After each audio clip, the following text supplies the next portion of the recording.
On va réaliser un nœud demi-cab, nœud de mule, nœud d'arrêt ou demi-cab, clé de mule, nœud d'arrêt dans le cas où on mouline une personne et qu'on veuille arrêter la descente et la sécuriser à un moment. Donc on va partir toujours pour le demi-cabestan, ouverture à droite, main droite, corde de devant, on fait la boucle pour réaliser le demi-cabestan, toujours avec la corde de mou qui est côté opposé au doigt. Je mouline la personne, donc mon demi-cabestan est dans le bon sens, et je décide de la bloquer. À ce moment-là, je vais réaliser soit une clé de mule en tournant ma corde molle par devant, dans laquelle je repasse ma corde de mou dans la boucle et que je viens serrer, une clé de mule, ou je réalise un nœud de mule.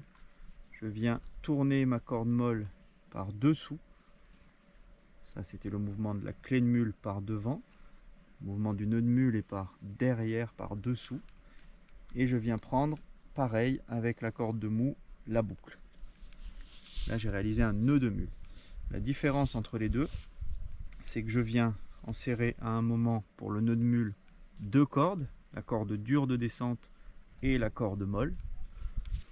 Dans le cas de la clé de mule, je ne viens en serrer que la corde dure de la personne que je mouline. Les deux ont exactement la même résistance. Il y a plus de difficultés éventuellement à défaire la clé de mule si elle vient se tanker dans le demi-cabestan.